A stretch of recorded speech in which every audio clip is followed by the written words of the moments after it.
السلام عليكم ورحمة الله وبركاته. الحمد لله وكفى وسلام على عباده الذين اصطفى.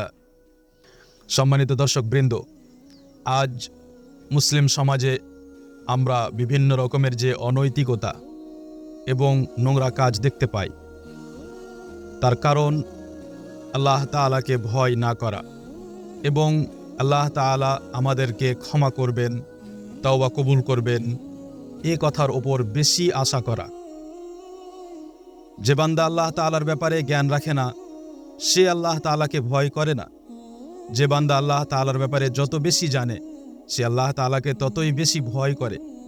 তাই নবী সাল্লাল্লাহু আলাইহি ওয়াসাল্লাম আল্লাহ তাআলাকে কত বেশি ভয় করতেন, তার কিছু দৃশ্য আজকে আমরা আপনাদের সামনে তুলে ধরার চেষ্টা করব। নবী সাল্লাল্লাহু আলাইহি ওয়াসাল্লাম যখন প্রবল বাতাস, কোনো তুফান বয়ে যেত, তখন কিভাবে ভয় করতেন, শাস্তির ভয় করতেন। হতে পারে উম্মতের ওপর কোনো শাস্তি নেমে আসবে। আকাশে মেঘ দেখে মানুষ খুশি হয়, কিন্তু নবী সাল্লাল্লাহু আলাইহি ওয়াসাল্লাম এই অবস্থায় কত ভয়ে ভীত হয়ে যেতেন এবং কি করতেন সে সময়।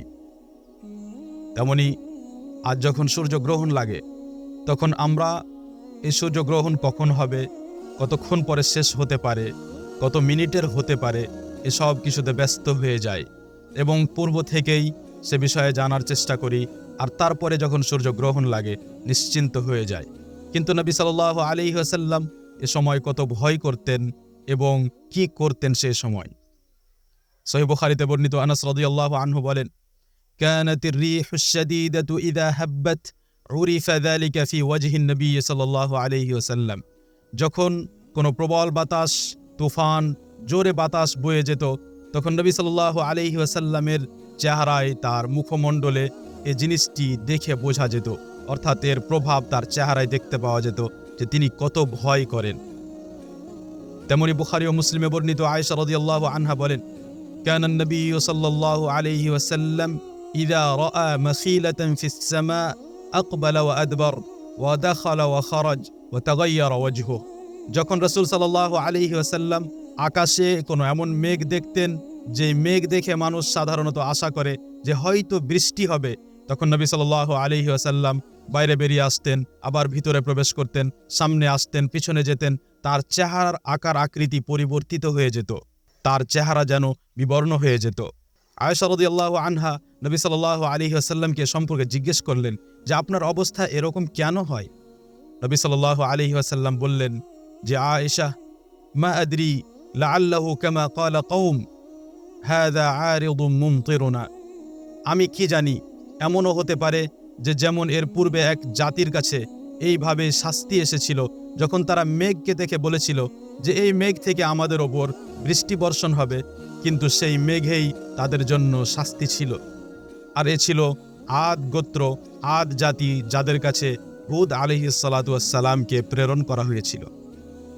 এই ঘটনাকেই আয়েশা রাদিয়াল্লাহু আনহা অন্য বর্ণনায় সহিহ বুখারীর বর্ণনা করেন এবং বলেন যে আমি নবী সাল্লাল্লাহু আলাইহি ওয়াসাল্লামকে বললাম, হে আল্লাহর রাসূল সাল্লাল্লাহু আলাইহি ওয়াসাল্লাম, ইন্নান নাসা ইযা রাআউল গায়ম ফারিহু রাজাআ আন ইয়াকুনা ফীহিল মাতার। যে যখন মানুষ মেঘ দেখে, তখন এই আশায় যে বৃষ্টি হবে এখন খুশি হয়, আনন্দিত হয় যে আমাদের কষ্ট দূর হলো। ওয়া আনা আরাকা ইযা রাআইতাহু উরিফা ফি ওয়াজহিকাল কারাহিয়া। এবং আমি আপনাকে দেখি যে আপনি যখন মেঘ দেখেন, তখন যেন আপনার চেহারায় এ অবস্থাকে অপছন্দ করা দেখতে পাওয়া যায়। আপনি যেন এ অবস্থাতে সন্তুষ্ট নন, আপনি যেন পছন্দ করলেন না, যেন আপনার ভয় হচ্ছে। নবী সাল্লাল্লাহু আলাইহি ওয়াসাল্লাম বললেন, ইয়া আয়েশা, মা ইউমিন্নি আন ইয়াকুনা ফীহি আযাব, লাকাদ উযযিবা কওমুন বির-রিহ ওয়া রাআ কওমুন আল-আযাব ফাকালু হাযা আরিদুম মুমতিরুনা। যে আমি কিভাবে নিশ্চিন্ত হতে পারি, এর পূর্বে এক জাতির কাছে এভাবে শাস্তি এসেছিল, বাতাসের মাধ্যমে তাদেরকে ধ্বংস করে দেওয়া হয়েছিল এবং তারা মেঘ দেখে খুশি হয়েছিল, কিন্তু এর মাধ্যমে তাদেরকে শাস্তি দেওয়া হয়েছিল। যখন তারা বলেছিল যে হলো এক মেঘ, যে মেঘ আমাদের দিকে এসেছে এবং এখান থেকে বৃষ্টি হবে, কিন্তু এই বৃষ্টি না হয়ে তাতেই আল্লাহ রাব্বুল আলামিন তাদের ধ্বংস লিখে রেখেছিলেন। নবী সাল্লাল্লাহু আলাইহি ওয়াসাল্লাম এভাবে আল্লাহ তাআলাকে ভয় করতেন এবং আশঙ্কা করতেন যে হতে পারে উম্মতের ওপর শাস্তি আসতে পারে। তেমনি সূর্যগ্রহণ যখন লাগে তখন আমরা যেমন শুরুতে বললাম যে এই যুগে মানুষ জানতে পেরে নেয় আগে থেকেই, তাই প্রায় মানুষকে দেখা যায় যে সে সময় নিশ্চিন্ত হয়ে সে সূর্যের খবর দেখতে থাকে যে কতক্ষণ পরে এই সূর্যগ্রহণ শেষ হতে পারে বা কোথায় কি হচ্ছে এ নিয়েই ব্যস্ত থাকে। অথচ সে সময় নবী সাল্লাল্লাহু আলাইহি ওয়াসাল্লাম অত্যন্ত ভয়ে ভীত হয়ে যেতেন। এমন হয়ে যেত যে তিনি অনেক সময় ভুল কোনো কাজ করে ফেলতেন। যেমন সহিহ মুসলিমে আসমা বিনতে আবি বকর রাদিয়াল্লাহু আনহা বর্ণনা করেন, কুসিফাতিশ শামসু আলা আহদিন নবী সাল্লাল্লাহু আলাইহি ওয়াসাল্লাম ফাফাজি'a ফাআখতা'a বিদির'a হাত্তা উদরিকা বিরিদাইহি বা'দা যালিক। যে এক সময় নবী সাল্লাল্লাহু আলাইহি ওয়াসাল্লামের যুগে সূর্যগ্রহণ লাগে। নবী সাল্লাল্লাহু আলাইহি ওয়াসাল্লাম এত ভয়ভীত হলেন যে তিনি মসজিদ বেরিয়ে গেলেন সালাত আদায় করার জন্য, যে এই সূর্যগ্রহণের সময় আল্লাহ তাআলাকে স্মরণ করতে হবে। কিন্তু তার মনেই ছিল না যে আমি এখন সালাত আদায় করতে যাচ্ছি, তো আমি আসলে কার পোশাক পরে যাচ্ছি। তিনি ভুল করে, এই ভয়ের কারণে ভুল করে তিনি নিজের পরিবারের অন্য কোনো মেয়ে ছেলের কোনো এক পোশাক গায়ে দিয়ে নবী সাল্লাল্লাহু আলাইহি ওয়াসাল্লাম বেরিয়ে পড়েছিলেন মসজিদে সালাত আদায় করার জন্য। আসমা বিনতে আবু বকর সিদ্দিক রাদিয়াল্লাহু আনহা বললেন যে এরপর নবী সাল্লাল্লাহু আলাইহি ওয়াসাল্লামের যে চাদর, তার যে পোশাক, সেই পোশাক পরে তার কাছে নিয়ে যাওয়া হয় এবং তাকে তা দেওয়া হয়। তারপরে তিনি বর্ণনা করেন যে নবী সাল্লাল্লাহু আলাইহি ওয়াসাল্লাম দীর্ঘক্ষণ ধরে কিয়াম করেন, রুকু করেন এবং সিজদা করেন। এত আল্লাহ রাব্বুল আলামিনের ইবাদত করেন যে অনেক সময় বাইরে থেকে হঠাৎ কেউ আসলে দেখে মনে করত যে হয়তো নবী সাল্লাল্লাহু আলাইহি ওয়াসাল্লাম রুকুতেই যাননি, যখন নবী সাল্লাল্লাহু আলাইহি ওয়াসাল্লামকে কেউ কিয়ামের অবস্থায় দেখত। এবং আসমা রাদিয়াল্লাহু আনহা বলেন যে আমার ইচ্ছে হচ্ছিল যে আমি নিজে বসে যাই, এতক্ষণ ধরে আমি দাঁড়িয়ে থাকতে পারছি না। কিন্তু আমি নিজের থেকে অন্য কোনো মহিলাকে যখন দেখতাম যে সে তো আমার থেকেও দুর্বল, তখন আমি নিজেকে সান্ত্বনা দিতাম এবং দাঁড়িয়ে থাকতাম। এ হলো নবী সাল্লাল্লাহু আলাইহি ওয়াসাল্লামের জীবনের কিছু দৃশ্য, যে নবী সাল্লাল্লাহু আলাইহি ওয়াসাল্লাম আল্লাহ তাআলাকে কত ভয় করতেন। এই ধরনের পরিস্থিতি এখনও কি ঘটতে থাকে না? সূর্যগ্রহণ এখনও মাঝে মধ্যে হয়, এই ধরনের প্রবল বাতাস বয়ে যায়, মেঘ কোনো সময় এত ভয়ঙ্কর আকাশে উঠে, কিন্তু আমাদের মনের মধ্যে আল্লাহ তাআলার জন্য সেই ভয় নেই।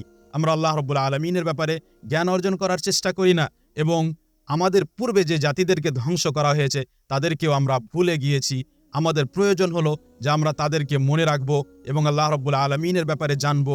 আল্লাহ তাআলার শাস্তি কত কঠোর হতে পারে সে কথাগুলো সবসময় পড়বো, শুনবো এবং মনে রাখার চেষ্টা করব, যাতে আমাদের মনের মধ্যে আল্লাহ রাব্বুল আলামিনের ভয় সর্বক্ষণ থাকে। কারণ যদি মনের মধ্যে আল্লাহ রাব্বুল আলামিনের ভয় না থাকে, তখনই মানুষ গুনাহের পর গুনাহ করে, তওবা করব বলে ভাবেই না এবং সে ভয়ই করে না যে এর শাস্তি কত ভয়াবহ হতে পারে।